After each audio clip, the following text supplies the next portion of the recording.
વડોદરાના ગોપાલક વિહા ભરવાડ તેમજ સમસ્ત ભરવાડ સમાજ દ્વારા બનાવવામાં આવેલ 108 ફૂટ લાંબી 350 ફૂટ પહોળી વિશાળ અગરબત્તીને અયોધ્યા રામ મંદિર ખાતે મોકલવામાં આવશે। 108 ફૂટ અગરબત્તીને બનાવતા 3 મહિનાની આસપાસનો સમય લાગ્યો હતો। આ અગરબત્તી અયોધ્યા ખાતે મોકલવામાં આવશે ત્યારે ત્યાં આ અગરબત્તીની સુગંધ 47 દિવસ સુધી અવિરત પણ પ્રજ્વલિત રહી સમગ્ર અયોધ્યા રામ મંદિર ખાતે સુગંધ ફેલાવશે। 108 ફૂટ અગરબત્તી કેવી રીતે રામ મંદિર ખાતે લઈ જવાના છે, કેવા પ્રકારના આયોજન કરવામાં આવશે અને શું કાર્યક્રમ રાખવામાં આવશે તે અંગેની સલાહ સૂચન રાખવામાં આવ્યું હતું, જેમાં વડોદરાના સાંસદ રંજનબેન ભટ્ટ, વડોદરા મેયર શ્રી પિંકીબેન સોની, વડોદરાના વિધાનસભાના અધ્યક્ષ બાલુભાઈ, ધારાસભ્ય મનીષાબેન વકીલ, એડવોકેટ નિરંજનભાઈ જૈન, પ્રશાંતભાઈ પટેલ તેમજ ભરવાડ સમાજના આગેવાનો સૌ સાથે મીટિંગનું આયોજન કરવામાં આવ્યું હતું અને બહુ સારો પ્રોગ્રામ બને અને એક ઐતિહાસિક એટલે સમગ્ર ગુજરાતની જનતા અને ગુજરાતના રામ એટલે પછી ચોમાસાનો ટાઈમ આવ્યો એટલે એને સ્થગિત કરી દેવામાં આવ્યું, વોટરપ્રૂફ કરીને એને સંભાળીને રાખી દેવામાં આવી। હમણાં જ પાછું બધું કામ ચાલુ કર્યું અને ખોડાભાઈની હારે અમારી બેઠક થઈ ત્યાર પછી ખોડાભાઈ છે, સગરામભાઈ ત્યાં ગયા, જગ્યાનું નિરીક્ષણ કર્યું, એ બધું કરી અને નક્કી થયું। અને હવે આ જે અગરબત્તી છે એની અંદર પંચ તત્વોથી બનાવવામાં આગળ એક માલધારીનો દીકરો અને એક ગાયો સાથે જોડાયેલો, એટલે પહેલાં પણ મેં 111 ફૂટની એક અગરબત્તી બનાવી અને શિવવાડીમાં હનુમાન જયંતિ ઉપર પ્રજ્વલિત કરી। ત્યાર પછી 121 ફૂટ લાંબી અગરબત્તી મહાકુંભમાં 2016માં લઈ જઈને પ્રજ્વલિત કરી।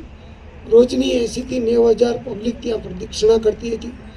આવી રીતે એક બીજી પણ અગરબત્તી બનાવી। પછી મને એવો વિચાર આવ્યો કે જ્યારે હજારો વર્ષો પછી પ્રભુ રામ જ્યારે એમના મંદિરમાં પધારી રહ્યા છે અને રામલલાની પ્રાણ પ્રતિષ્ઠા થવા જઈ રહી છે, ત્યારે સમગ્ર ભારત દેશની અંદરથી ઘણા બધા લોકોએ પોતાની યથાશક્તિ પ્રમાણે યોગદાન આપ્યું છે। ત્યારે સંસ્કારી નગરી વડોદરા તરફથી અને ગુજરાતમાંથી કેમ કંઈ ના કરવું જોઈએ, એટલે વિચાર આવ્યો। એટલે પછી મેં તાબડતોબ 2-4 જે મારા મિત્રો હતા, પહેલેથી જ મારી સાથે રહેતા હતા, એની સલાહ સૂચન લઈ અને અગરબત્તીનું કામ ચાલુ કર્યું। 2-3 મહિના કામ ચાલ્યું, વરસાદનો ટાઈમ આવી ગયો અને ખૂબ મોટી અમારી સામે પડકાર હતો કે ચોમાસાના 4 મહિના આવતા હતા। પણ આપણા 2014માં આપણા દેશના વડાપ્રધાન જ્યારે વડાપ્રધાન બન્યા ત્યારે એક જ્યાં સંકલ્પ હતો 370નો રામ મંદિર બનાવવાનો, ધીમે ધીમે કોઈ પણ અડચણ વગર, એક પણ પથ્થર ના માર્યો કોઈએ, કોઈ વિરોધ નહીં, કોઈ બીજા ધર્મનો આક્ષેપ નહીં, અને એવી રીતે કોર્ટમાં આ મેટર ગઈ અને સુંદર રીતે આનું પરિણામ આવ્યું।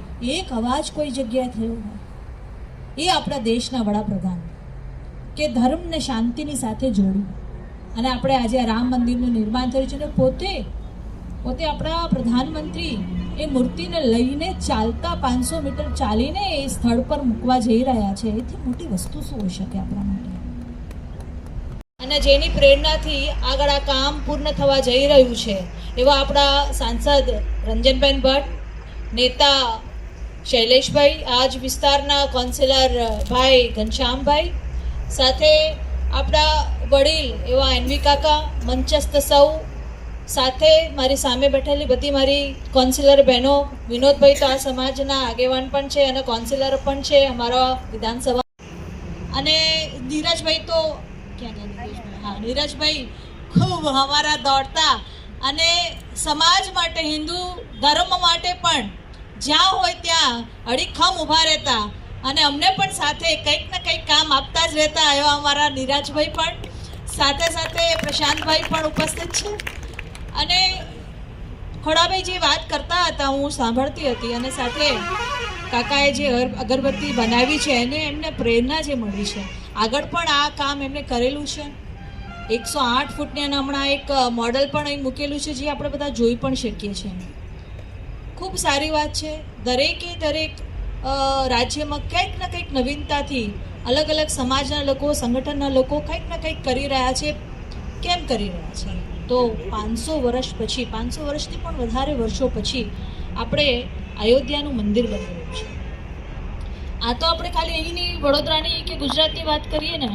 હમણાં જ હું એક આર્ટિકલ વાંચતી હતી કે નેપાળમાં પણ આનું ખૂબ મોટી આયોજન ત્યાં ચાલી રહ્યું છે. લગભગ અઠવાડિયાનો ત્યાં મોટો કાર્યક્રમ છે.